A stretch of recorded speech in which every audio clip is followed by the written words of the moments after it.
Christian, thanks for joining me. I appreciate it. Thank you for the time. Welcome to this time together of getting to talk about some wonderful things like baseball, work, family life, wherever else we may go. But I want to get us started by reading a quick passage from John chapter 2. It says, "The Passover of the Jews was at hand, and Jesus went up to Jerusalem. In the temple he found those who were selling oxen and sheep and pigeons and the money changers sitting there. And making a whip of cords, he drove them out of the temple with the sheep and oxen. And he poured out the coins of the money changers and overturned their tables. Then he told those who sold pigeons to take these things away. 'Do not make my Father's house a house of trade.' His disciples remembered that it was written, 'Zeal for your house will consume me.'" That's John chapter 2. And then I would like to read another one from Matthew 19. It says, "Let the little children come to me, and do not hinder them, for such belongs the kingdom of heaven." You know, when we look at Jesus, he puts two unique things together.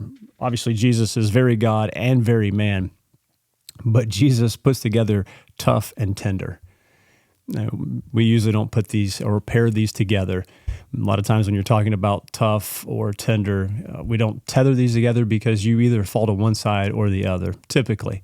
But we see the God-man, the perfect man, he amalgamates the two together. And he's able to be tough by driving these people out of the synagogue, the place of worship. They're in there to sell things. And it was a time of Passover. It was a time to thank God for what he had done by, the Exodus, from releasing the people from slavery. And yet they're in there trying to sell things, and they have, idols that they're trying to do, and he drives them out. And so he's really tough. It's a moment where he's like Indiana Jones. I mean, he is whipping some people, and he kicks over the table. It's like, a post-game talk after a bad game with baseball, So it's like, you know those well. You've had a few that people still remember. I was talking to some players the other day about it, but he's tough. And yet at the same time, the other scripture that we just saw from Matthew 19 says that he's tender.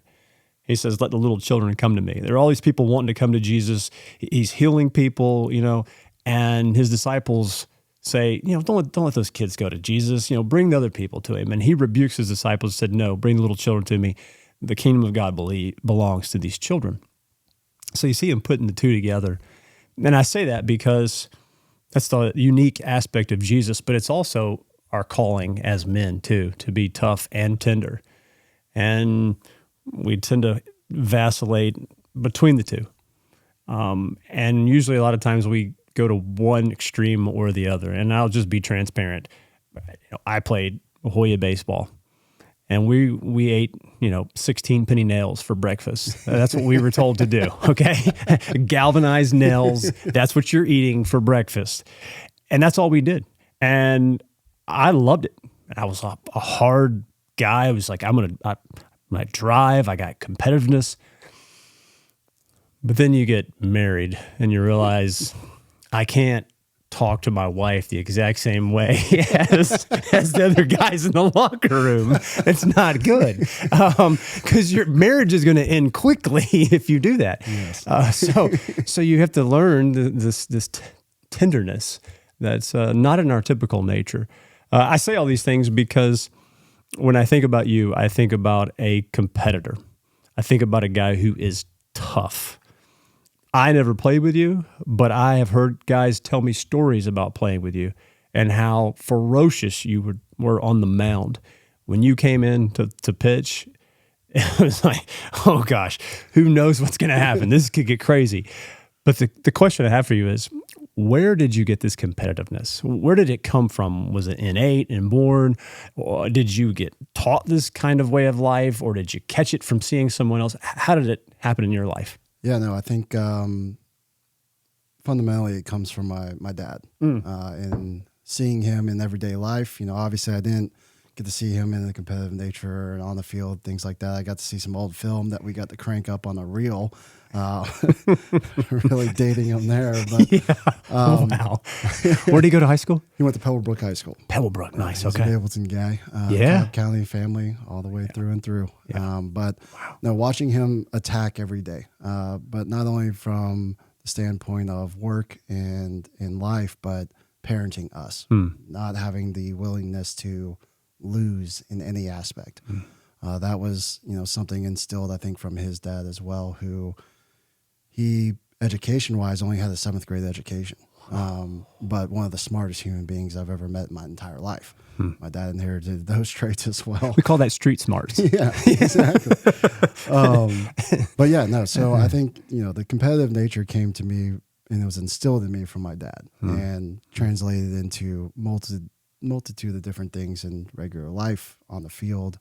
But the way I carried myself was a resistance to loss. And that's where I think that kind of came from. Wow. It's interesting that you say that because obviously your dad played the sports. You see how it carries over into everyday life for him. And then you pick that up. You kind of inherit that. You have the same competitiveness in ball, but then it probably also spills over into everyday life. Just briefly, what do you do for a living, and how does that competitive edge, kind of spill over there? As any former player usually goes into some sort of sales role.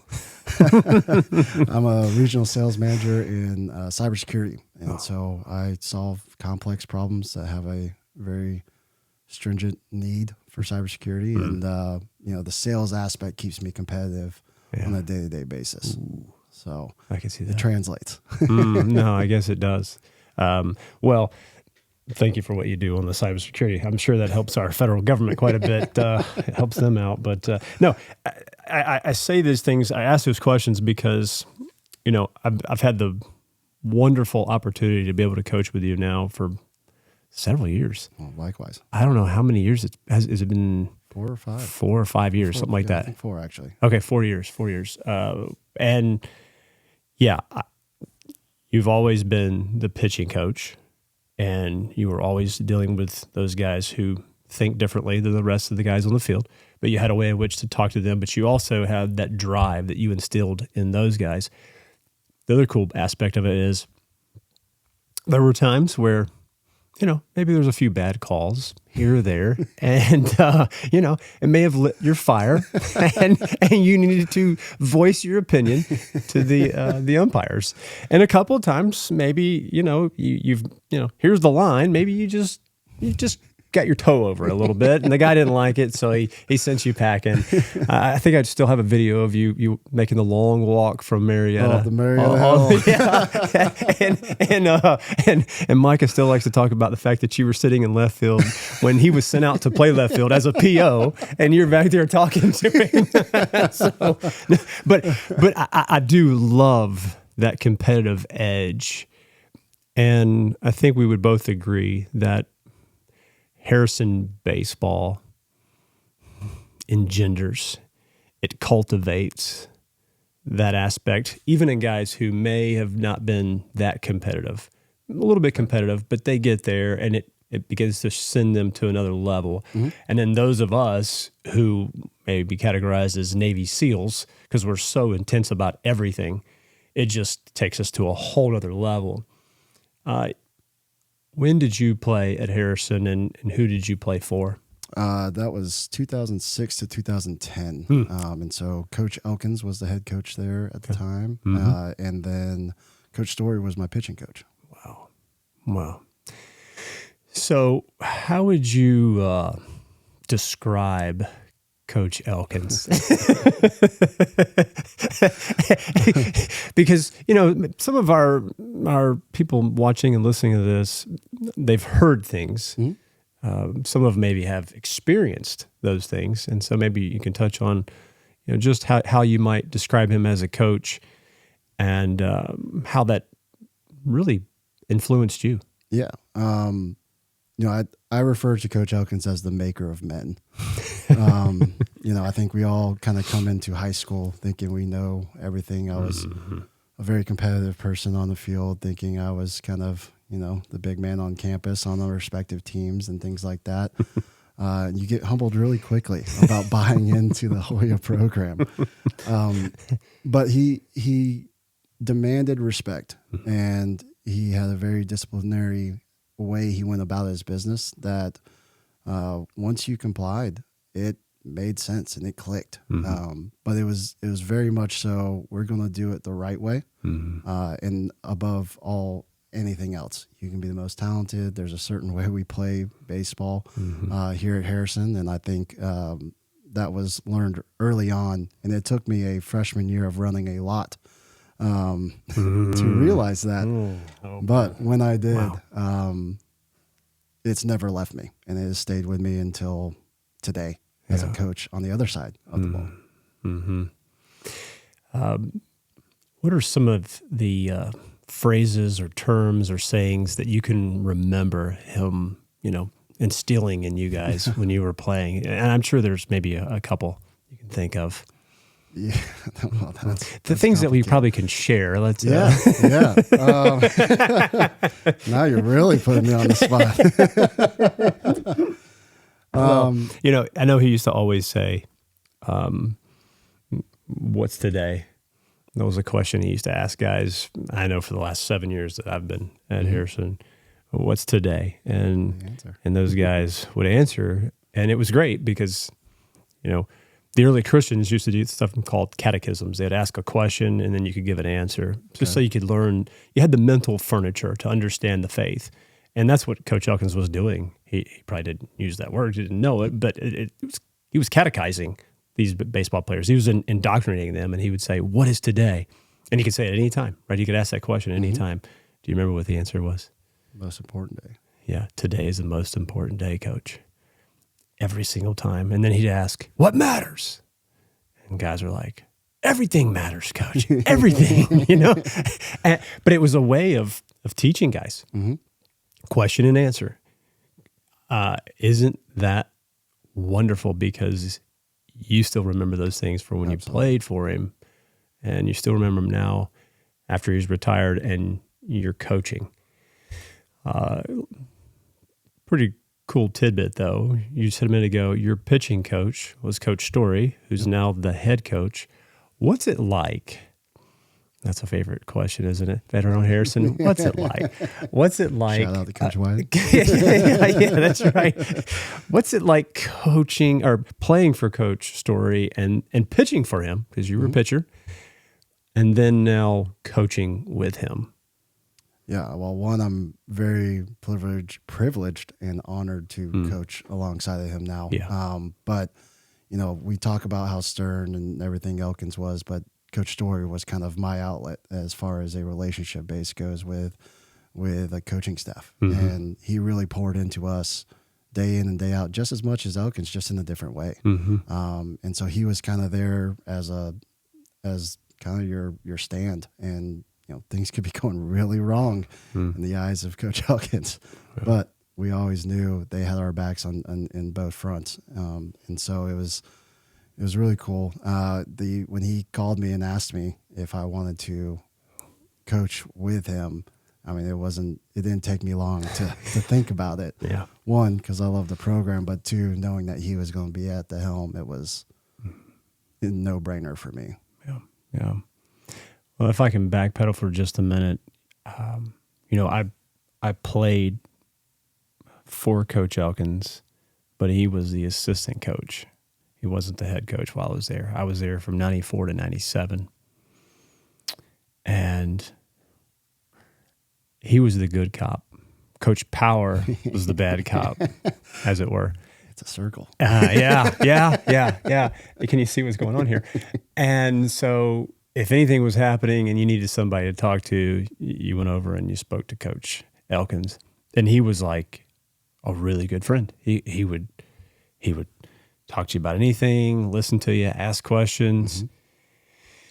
And then, years later, I'm coaching with him. He obviously does the same thing. Calls me, "Hey, would you like to come and coach?" And I'll never forget thinking, yeah, he is totally different as a head coach. Some things have changed. Some things have changed. Yeah.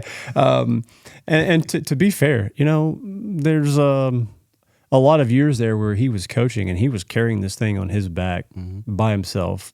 Some help, but not a lot. And then another thing too was, we live in West Cobb and parents are insane around here. I'm just going to go ahead and say it out loud. They're insane. Everybody thinks their kid is the most amazing. They should be playing all the time. And they're going to let the coaches have it to tell them how stupid you are. Well, thank you. I appreciate that, And so I could see how he was, this is the process. This is the way it's going to be done. But so much of that was already instilled and put in place when I was there. And it was a process. You were coming in and we were going to do things the right way. And it was called blue collar baseball back then. We were going to work and get dirty. And then after practice is over, you're going to take care of your field. You're going to pick up a rake. You're going to fix it, which we had never done before, right? It was this whole other level. A minute. Yeah. But I like what you said a minute ago, because that's what the Harrison Baseball program has been about for a long time, is making men.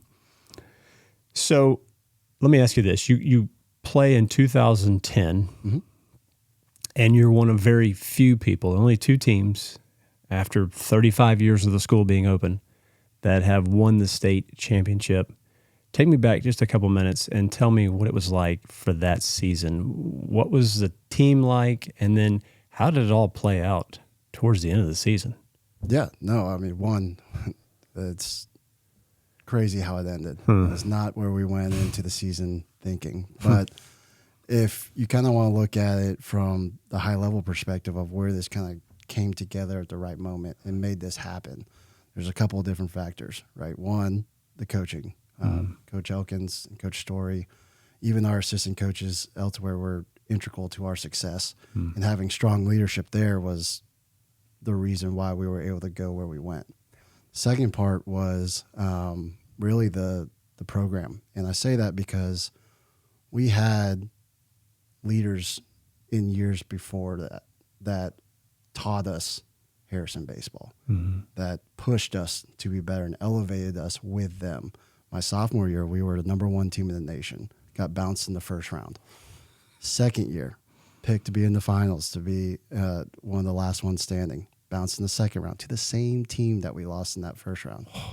And then the magical year, we luckily got through everything. But those guys played a monumental role in our abilities, in our confidence of going into that season and having that. And the last thing that I guess I would say is we had a very monumental moment for us as a senior class. My junior year, we lost one of our best friends in a car wreck. And it kind of pulled everybody together. Not necessarily just, the seniors in that class, but as a community as a whole. And so there was a different aura in the air of like, this is all we got kind of thing. And that was kind of the mentality that started actually in conditioning back when we were doing the conditionings in the fall and stuff like that after football, right? It was, our work's not done. And we were all doing it to the march of the same beat because of that. And so I forget the question, but that was kind of the basis of where everything started, right. I would say, for that year, for sure. All right. So what was y'all's record when you got to the playoffs? Do you have any idea? I mean, had you won a lot of games, or was it, I think we were 29-7 at the end of the season. We lost 3 games in the state final, or we lost 3 games in the playoffs. Okay. So. Take me back to when you guys finally get to the Final Four. Who did you guys play against in the Final Four? Yeah, we played North Gwinnett at home, actually. Whoa.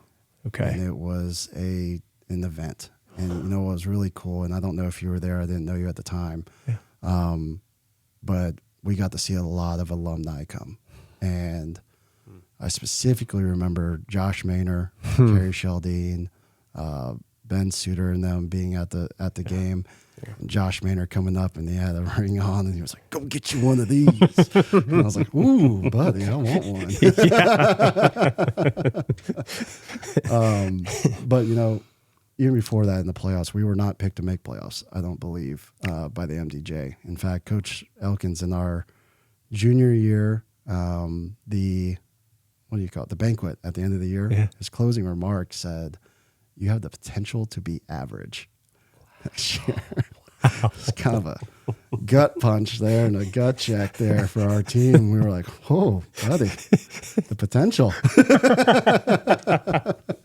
I love it. So that, not in spite, but motivation, right? It was challenging us, but in a unique way, in the Mark Elkins way. It was, are you going to answer the bell and come to work? And that was instilled us through all year. I mean, you talked about it. We go through practice. We clean the field ourselves.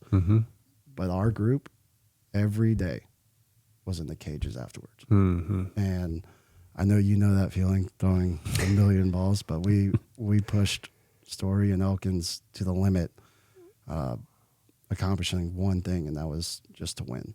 And that was through our entire lineup. And yeah. So did you guys win the first 2 games as a 3-game set? In the semifinal, in the final 4. Yeah, the final 4 we split. Day 1. Okay. Came back for a game 3. Nice. We swept, split, and then swept. Okay. Yeah. Okay. I think that's how it went. So you guys win in the final 4. You then get to the championship. Who do you have to face, and where do you have to face them?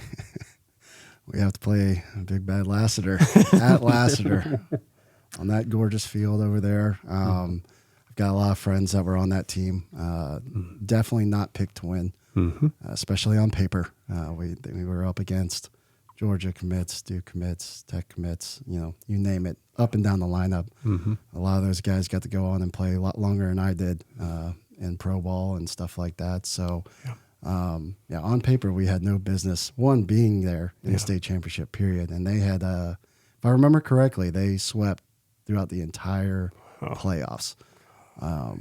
Who were some of their big names at the time? Do you remember? We had Nelson Ward, Reed Anthes, Brandon Stevens.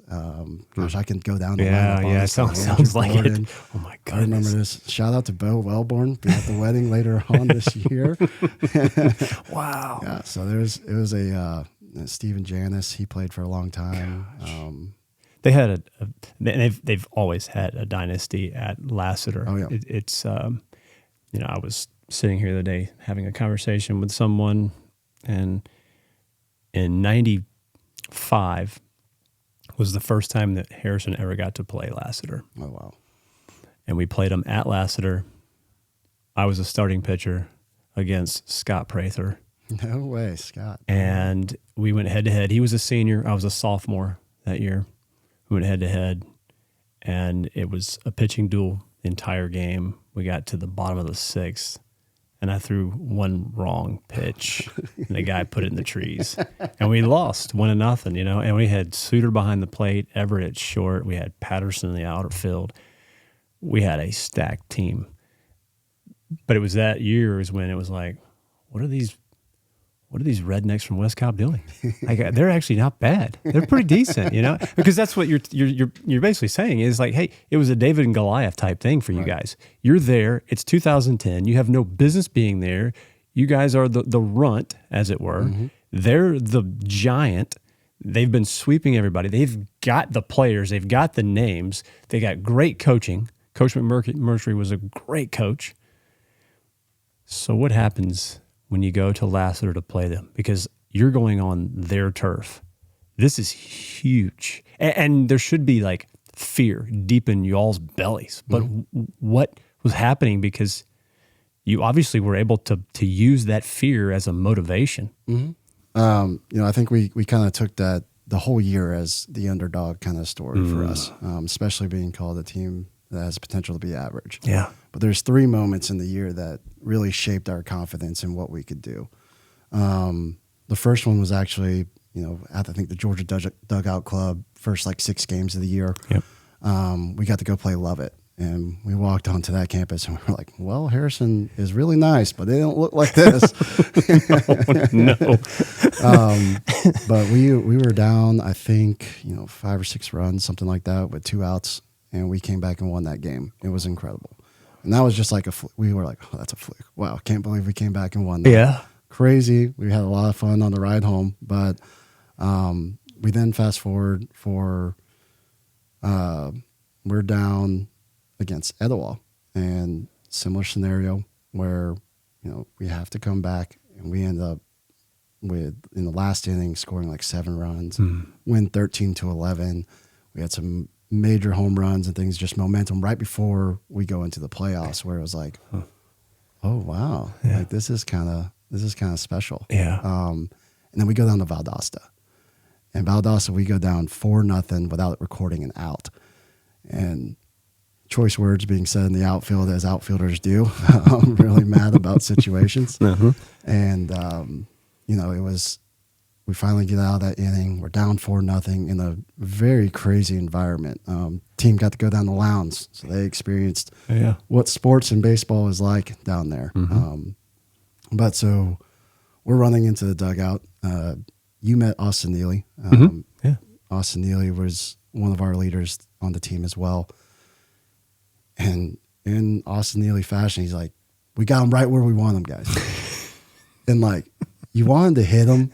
You wanted to hit him in the face because you're like, are you kidding me? We just drove all the way down here to get drugged, and you're going to say we got him right where we want him? But I'll be darned. We fought back. We scraped, clawed back slowly but surely. We ended up winning 6-4, I think, or 6-5.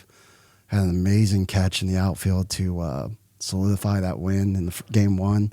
And we were like, no, we're here. Like, I think I think we're meant to be. Like, internally, we were like, we're meant to be. And so when we went to Lassiter, obviously facing the Goliath that they were,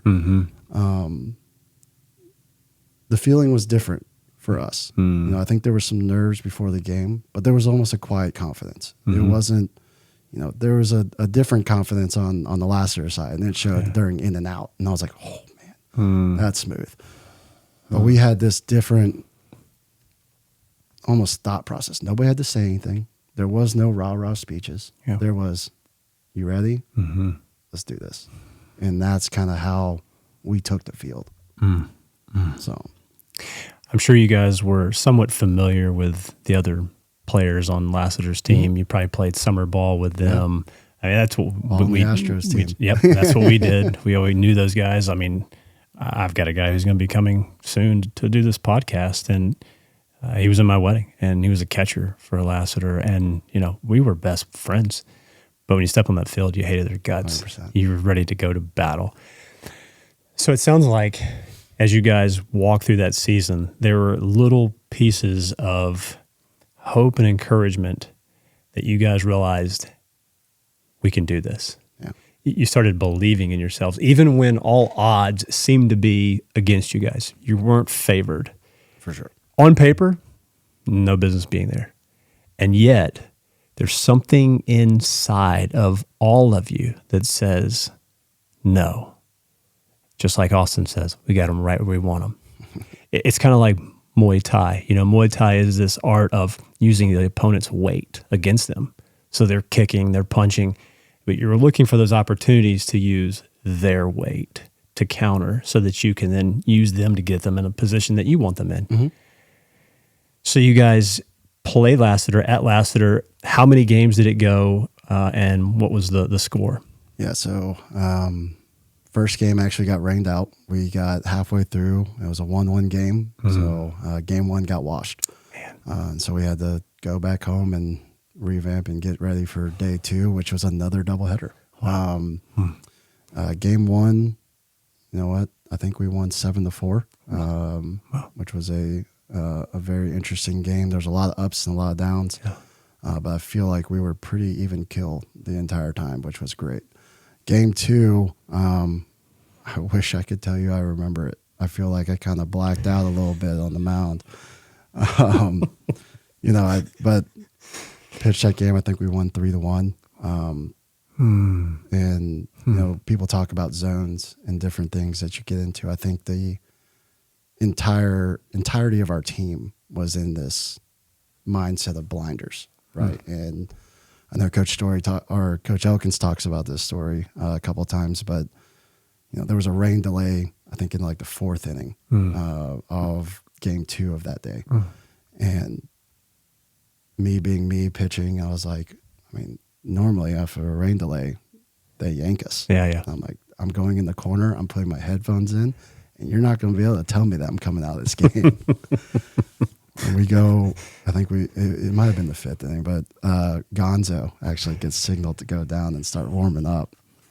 And just out of the corner of my eye, I'm kind of sitting there in my own little zone, just listening to the same song over and over again, which is I'm Not Afraid by Eminem, by the way. I'm not afraid. I'm not afraid. I kind of looked over, and he goes, "It's okay, big guy. You're not going to just get them warm just in case." I was like, "There's no way you're taking me out of this game." And we go out there, and I think it re-energized me. But just seeing Gonzo go down, I was like, "There's no way." This is my game here. I can just imagine you sitting there listening to that music, and boy, you don't want to wake up that bear if they come up there and say, "We're going to put somebody else in." No, that bear's about to get you. But again, that points back to your competitiveness. I mean, it really is. There's something deep inside of you that says, above all odds, and no matter what's the norm, it doesn't matter. I am going to compete. Mm-hmm. Even when it doesn't look like I should be competing, I'm going to do this. So you get put back out there, and you said, obviously, you kind of blacked out, which is what a lot of guys say when they're in the zone, right? When you're really in a zone focus, it's like if you're working and you're really locked in, and 2 hours can pass by like that. Mm-hmm. But that's that competitive edge too, where your brain just focuses on one task. What was it like finishing the game? Did you go... How many innings did you go? All those kind of things. What happened? Yeah, so that was my only complete game of the year. So that was pretty cool. I'll say it was, looking back at film, because I pull a lot of it, I think, from film, because it was almost like an out-of-body experience for me at times. Yeah. I knew going into that game, going and pitch, I needed to be here the entire time. Mm-hmm. And so the emotions of the game, I was like, whatever happens, just walk off the field. Yeah. Everything, just stay where you need to be. Right. And that was my goal. So outs in like the 3rd and the 4th inning, I just ducked my head, walked straight to the dugout, sat in my little corner, and got my helmet on in case I needed to hit. That was it. So you were steady Eddie. Trying to. That's Coach Elkins' favorite story. He'll grab guys, and it's usually infielders, and he's out there working with middle infielders, and he'll stop them, and he'll say, "Guys, do you all know who the greatest player who ever played here is?" And he doesn't have his jersey retired out there in the outfield. Guys are like, "No, who is it?" He said, "His name is Steady Eddie." Steady Eddie just comes in and gets his work done pre-practice. Steady Eddie practices hard on everything he's doing. Steady Eddie stays and gets extra work after practice. Steady Eddie. But that's what you're saying. Yeah. You're on this equilibrium, and you're not going to get too high, you're not going to get too low. We're going to focus on the job at hand. Yeah. That's a cerebral assassin. And that's that greenhouse effect of Hoya baseball. 100%. Especially for those of us who have that propensity to get really locked in and want to compete at a high level. So the last inning, you go out there, and what happens if you can remember? I remember the last inning. Okay. All right. Good.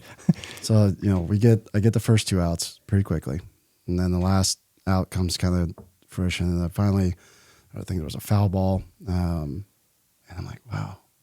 I kind of got a ball back, and I finally looked up in the crowd. This first time I had looked into the sea of people behind. I was like, whoa. Where'd you guys come from? Kind of ordeal. The very next pitch, I drill a guy. It was a 3-2 count. And my buddy Andrew Gordon, he's a friend of mine now. I was like, here it comes, because I'm throwing as harsh as I can. And I drill him, and he's a strong dude. Picks it up, tosses it to Adam Martin, our catcher. I was like, God, that didn't even hurt him. I was like, dang it. Got the ball back, and I walked around. I took my time a little bit, walked around the back of the mound, and I was like, reset. Like, just this is all you need. Yeah. Just go back in. As soon as I took the mound, it was 3 pitches later that we ended the game. There was a fastball for a strike, curveball for a foul ball. The next one, same with the last one. I was like, here it comes. Like, it's just coming right down the pipe. If you can't hit it, don't hit it over the fence. Like, that's all I care about. Because it's 3-1 at that point, right? 3-1. So Yeah. There's a guy on first. Yeah. But it was coming. There was nothing stopping that train. Even if Coach Story called a breaker, I wasn't throwing it. There's no way. I was like, here you go, best on best. Here we go. And as soon as I threw it, it almost seems like it slowed down. It was like catch, swing, and miss.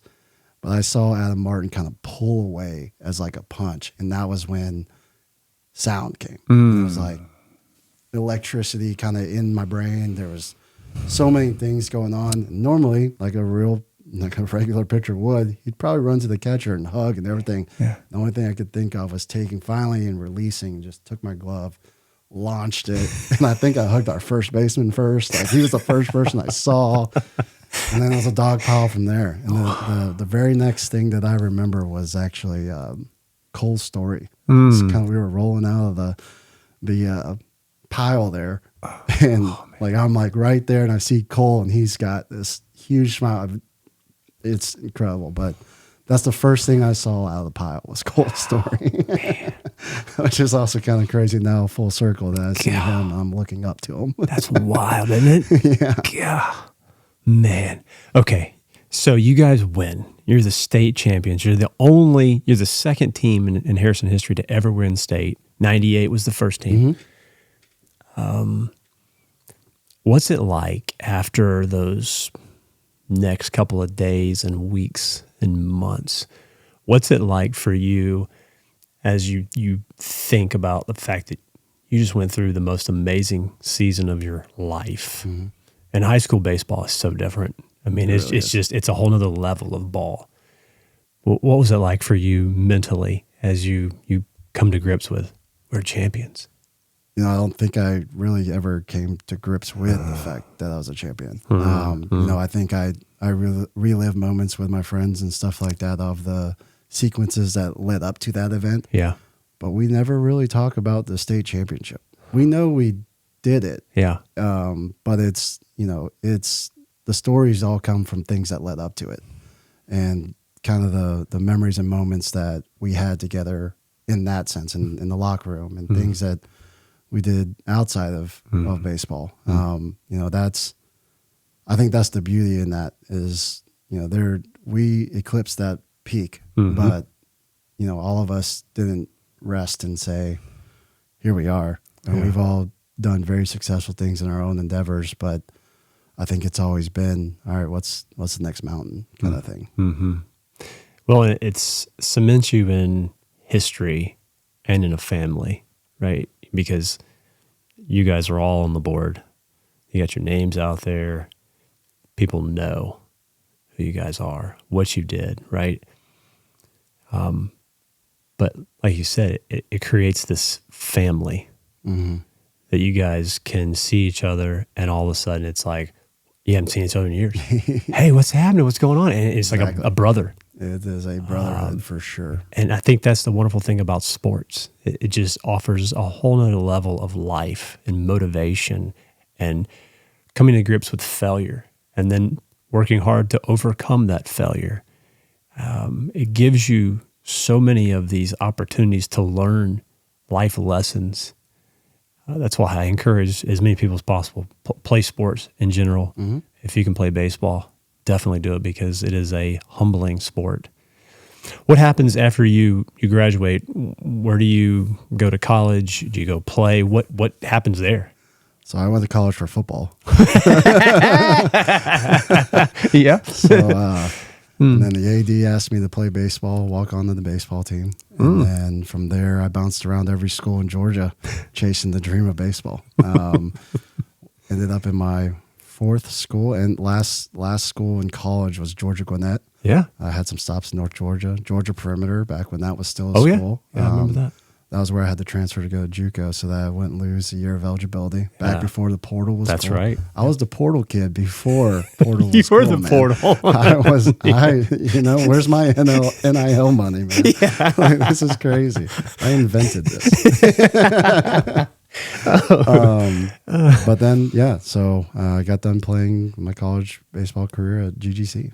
Wow. Yeah. So when you finished, what happened after that? Next steps, anything? I was lucky enough to get drafted by the Baltimore Orioles. Spent 5 years there grinding it out in the minor league system, enjoying every minute of it, living off of Taco Bell and protein bars. So couldn't afford much else. That's right. When I was in college and in high school, single A made $860 a month. I remember that because they said we're thinking about drafting you, and I said, "What do you guys pay?" And they said $860 a month, and I thought, I can make more than that at McDonald's. Why would I go play baseball? I think the first year after pro ball, I went to do my taxes, and I was like, "Oh my gosh, can't wait to see how much I made." It's like, you made $7,200 this year. I was like, I'm sorry, what? I was like, dang, pro ball is a little different. Yeah. I thought it was just glitz and glam, man. No. You didn't tell me that we were going to be riding buses for 13 and bad hours motels with no AC. The toilet don't work. Yeah. Oh, you better love the game if you want to play in the minors. Better love the game. Oh my goodness. Wow, but what an honor though still to be able to go to the next level and compete for 5 years. And I'm sure you got to play against some incredible ball players. Absolutely. Especially working through the Orioles organization. What did it teach you? And for life, what did playing in the minors teach you? I think there's a lot of things. One, it's a community-based sport and it's a team sport. In a lot of ways, pro ball is kind of a individual accolades and that thing. But when you're going through the minors with a core group and you guys are elevating yourselves year after year, going from single to double A to triple A, whatever it may be, the path forward, there's bonds there that are formed. And it's pretty cool now that I travel for work. I get to call back on people that are in different cities that we all went back to our hometowns or moved to other places. I've got friends all over. It's really cool. But I think the biggest thing I learned was, truly what baseball taught me. And that comes in a lot of different forms, in a lot of different ways. But it taught me how to communicate with people, taught me how to be a leader. It taught me discipline, especially here at Hoya Baseball. Because when you go in the minors, it's not where the coaches are asking you to do anything. It's you're going to get your work in on your own, and the product you put on the field dictates if you get to go back out on that field. And if not, there's some other guys that are lower you and chomping at the bit. That's right. And so your motivation is yourself from that side of things. And so I think baseball and the minors really just taught me a ton of, one, the discipline side, but self-motivation and all those things that I've learned in previous lives rolled into, helping me in that sense. Philippians 3:13 says, but one thing I do, forgetting what lies behind and straining forward to what lies ahead. The Apostle Paul was a missionary, and man, he had to go through a lot. He was beat up, left for dead many times. One time it says they tried to stone him to death, and that's not smoking marijuana. It's talking about literal stones. It's like, man, they wanted to kill this guy, and and he's preaching Jesus. People didn't like it. Hey, we're saved by grace, and they're like, shut up. And so Paul says, I strain for what lies ahead, and the word strain there means to exert oneself to the uttermost. And I think that's exactly what you just described a minute ago, walking through your playing career, whether it was football or baseball. got to be willing to strain forward, especially in this game of baseball. To get to the next level is not always about the mechanical side. It's not about your talent level. It's about your mental makeup. And I think that's a side that kids don't get taught all that often, about how to deal with failure, how to persevere, how to grind. And, at Hoya Baseball, we're going to grind. We're going to grind. But there's one thing I always try to remind kids is that there has to be grace before the grind. And the reason there has to be grace, and the grace is we care about you. We want you to succeed. Yeah, we're probably going to push you and we're going to make you strain, but we need you to know that we're for you. We're not against you. What we're doing is a grace. We care about you. Because if you have that grace first, it enables you to grind like you've never grinded before. You're able to get out there and have bloody hands because you've taken so many swings in the cage. You're working on something. You're resilient. And I love what you said, because it's instilled this in you. It's created this character inside of you that made you super tough. That's what you need in sports. It's what you need in life, but it's also what you need as a man. Men in particular. We need tough men who are willing to lead. But this also kind of flips the script a little bit. How have you been taught tenderness? Definitely from my wife. I don't think I had much of that until I met her.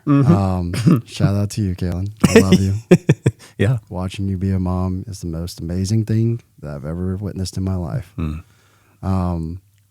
But honestly, as one would, the dating pool and everything going before that, there wasn't much of that until I met her, and that aspect of my life came to fruition. And then even more so once Jace was born. Shout out to Jace.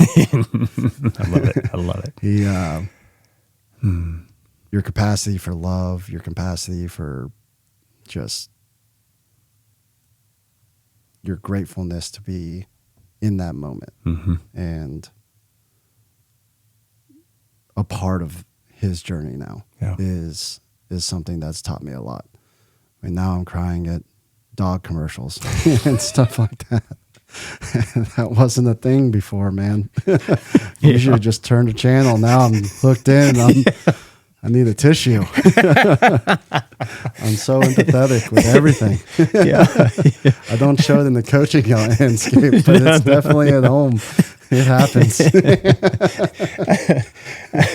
but it should, right? Tough men cry. No, they do. And you can be tough to the world so you can be tender to your family. Absolutely. Of course, your son's going to grow up and he's going to want to play some sports and you're going to push him. But you're going to push him so that you can cultivate that toughness in him, because he's going to need to lead his family one day. And it's how we all started. It's how we started this conversation. It's what your dad did with you. Your dad poured into you. He showed you what a man is supposed to be, a tough man, but a tough man so that he can be tender with his family, so that he has this great capacity to love. And it's that love that can make him tough to the watching world, but can be super or uber tender at home, loving his wife, loving his kids, pouring into them, plugging into their lives, seeing what's going on, and making sure that they're okay, that their walk in life is all right, that they're giving them every opportunity to succeed in life. And I think this is a wonderful thing that I've been able to see. When we first met years ago, you were on the cusp of getting married, and it's been... Wow, it has been that long. It has. It has. Amazingly enough, I was thinking about this, but to see you, you're still the same coach. By the way, you could be a head coach anywhere. And I'm not saying that because you're just sitting here. I say that because I've said that to other coaches, and they totally agree. You have the capacity and the ability and the knowledge and the baseball acumen to be a head coach somewhere, and that's why we're thankful for you at Harrison because you're there and you're pouring into these guys, and we get another amazing coach to pour into kids to take them to another level. But I think really the amazing part of this is what you just chronicled a minute ago. You got to pitch in the state playoffs to win the game, and now you're back and you're pouring into these same kids who putting on the Hoya baseball shirt, and you know what it's like to be in their shoes, but you also know what it's like and what it takes to get to that last game of the season. So we're grateful for you there at Harrison and everything you're doing, how you're coaching. And I know you're just having to split time. You have to work. A minute ago you talked about cybersecurity. Somebody the other day asked me, they said, what does C do for a living? I said, he works for the CIA. I really don't have any idea. He works for the CIA. And they were like, seriously? I was like, not really. I was like, okay. I'll never tell. Yeah, that's right. Yeah. Did you see what happened a couple weeks ago in Venezuela? He's a guy in the back. But we really are thankful because we know that your priorities lie with your wife and your child, number one. We also know that your priorities have to be with work, and we're thankful that your wife allows you the time to come do this, because that's what it is. I mean, she's got to pick up slack because you're not there. And our wives, that's the thing I think a lot of people don't realize, is that the baseball wife is really the true hero. 100%. Because if you've got kids at home, she's running them everywhere. She's making sure they're getting to their games. And then you have the wonderful privilege sometimes to be able to have one of them play for you, that you get to be there for his game, and then they all of a sudden start showing up too. But they really are these women who stand beside us, because it's not behind us and it's not in front of us. It's right beside us. The two have become one flesh, and if we keep that same humble mentality in all of life, no matter what we're doing in any area with our wives, man, we can accomplish so much. Absolutely. Because the family matters. Let me ask you one more question. How does your faith play into your job, coaching, husband, son, all those kinds of areas? I'm sure if I could trace it back, or if we could pull a thread, there'd be some kind of faith that was instilled in you or taught by people before you. So how does that look for you in your life? Yeah, no, I think it's a loaded question. Because as most and as all, I would assume, our walks with the Lord have not always been straight and narrow. We've had a lot of windy roads, back roads, and things like that. And so, I think I'll lean in a little bit on my wife on kind of helping revamp and get me to even want to have the will to go to church on a Sunday. Yeah. But from early on, my grandpa, my dad was a deacon at a church. I was grown into a very religious family, and that was instilled in me early on. But my grandpa always used to say, granddaddy, sorry, I say grandpa, that's weird. No. Granddaddy would always say, all great things come from above. And the more you're on this earth, you really start to realize what that meant. And I think truly it's a gratefulness to be where we are and what we're doing. And it's kind of reshaped the way I think about things. Yeah. Instead of, complaining and drudging through something. Yeah. I've kind of altered that to I get to. Yeah. Because I'm blessed to have this opportunity. That's right. And so, even my wife and I talked about that the other night. Crazy how that kind of came up. But it was, I get to take on this challenge. Yeah. I get to do this. I get to coach baseball. I get to work my job during the day. I get to be stressed about the time allocation that it takes. Yeah. but it's all because we've been put in that scenario for some sort of reason. And we've talked about God's plan. I have plans of my own, and they're not his. Those change all the time. Yeah. But at the end of the day, we are tasked and blessed to have that opportunity to take on that challenge that gets thrown at us. 1 Thessalonians 5 says to give thanks in all circumstances, for this is the will of God in Christ Jesus for you.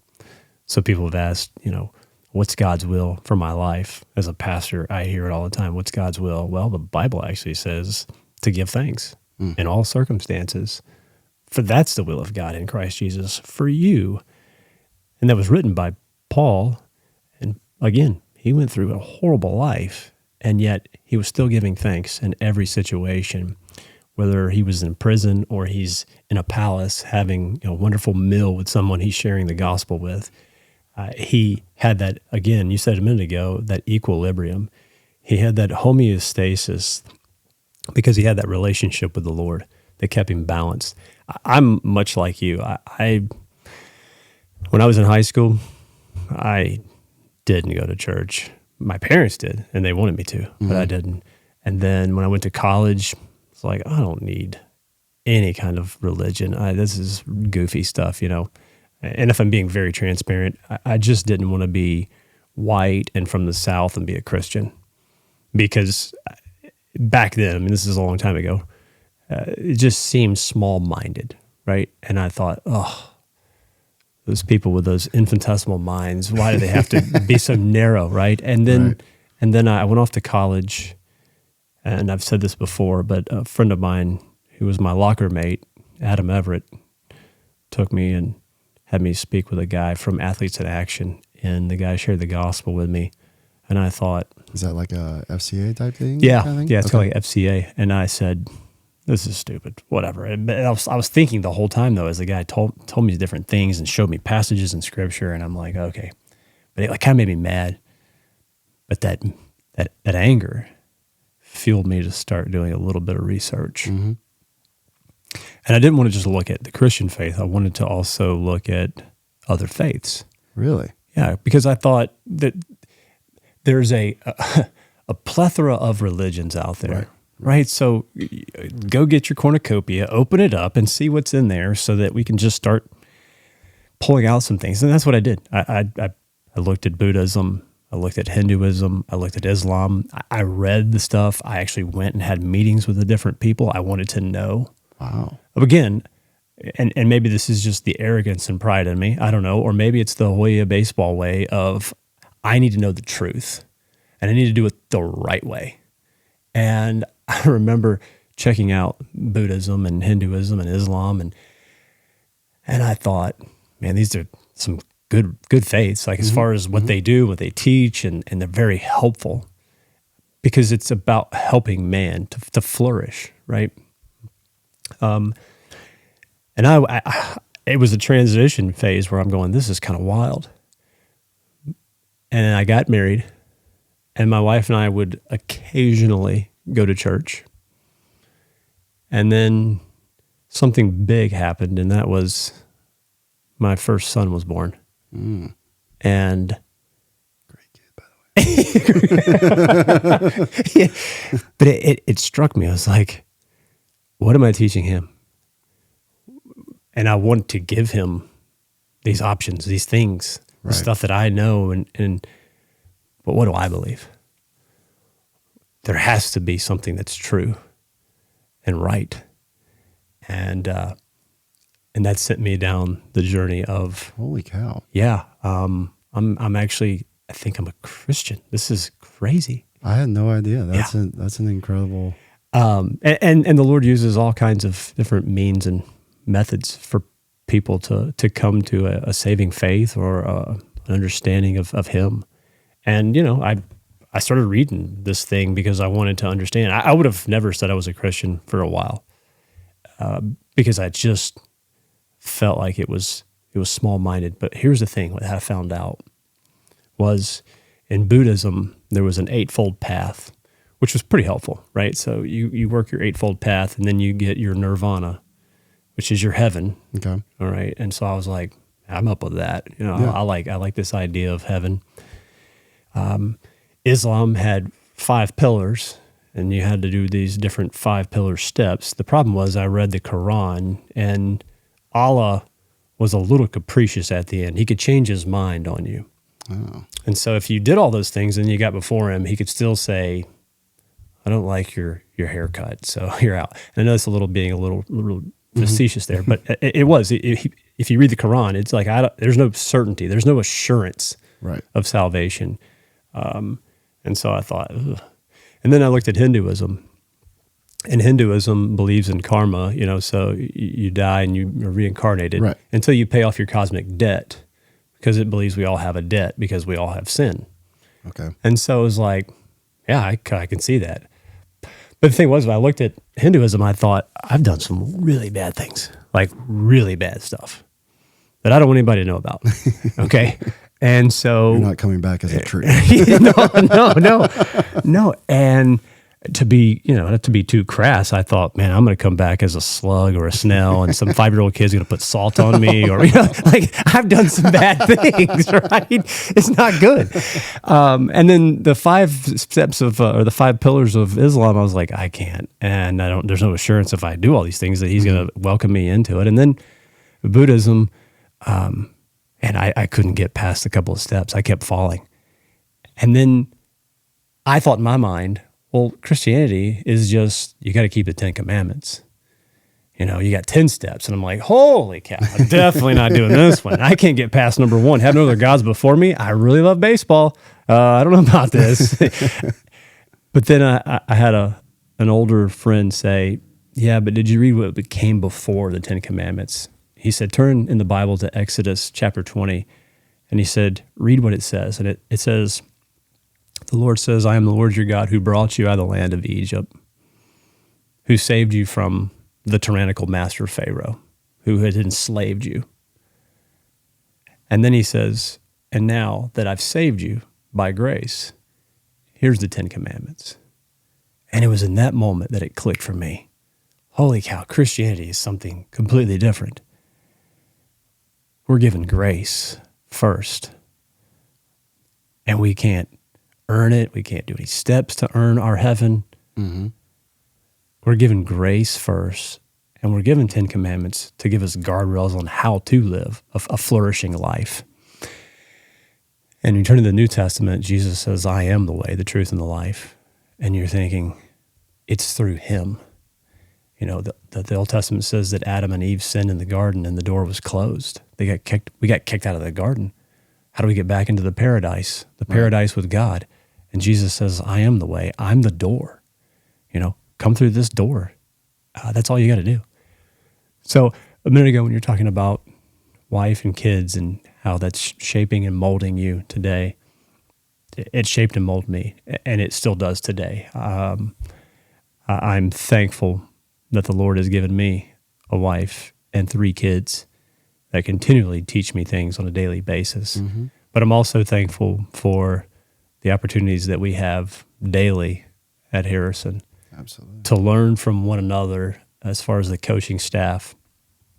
A lot of guys don't realize it, but man, a lot of us have been there for quite a while now, and it's like a family on the coaching staff. We've all known each other for a while, and we can pick each other up. We can encourage one another. We've got a new coach this year, Coach Burton, which is exciting. I've known him for a while, even before really? he was there. Okay. Yeah. Sweet. So it's great to have him. Yeah. But it is a family at Harrison. Absolutely. And I'll say that because the first time I met you, I didn't know you, had no idea. But I'll never forget, I met you because Coach Story pulled us together. This is before you even started coaching. We met at like a Mexican restaurant or something. But as soon as I met you, it was like, he's a brother. There's just this aura about Harrison baseball players or former baseball players. And it was just like, man, I graduated in 97. He graduated in 2010. There's a 13-year gap, and yet we're brothers. Yeah, absolutely. We share the same compassion and love for the game and respect for that sacred field and everything that's gone into it and the foundation that was laid through so many people years ago, even like my dad and so many other guys who worked on that field to build it. Thankful. Another crazy statement. Right? It's wild, isn't it? But for so many years, there's been great parents like your parents who've poured into that program. Mm-hmm. And so the program doesn't get to where it's at today without a whole lot of people putting in the effort. Absolutely. And so I just want to say thanks for what you're doing for the program, what you've done in the past, but what you're continuing to do today. Wow. As we round it out, anything else that you can think of that crosses your mind as we're talking about any of this stuff, as far as the baseball or just life in general? Well, I kind of want to reciprocate what you said, thankfulness of me being a part of the program, but it's, obviously joining and being on one side of the ball, being a player, coming into the coach's office for the first time and being in the little locker room that we have, I was like, well, this is awkward. And truly the only relationship I had at that time was with Coach Story. Yeah. But you guys welcomed me, you, Gonzo, Whiting, Evans, even in his own way.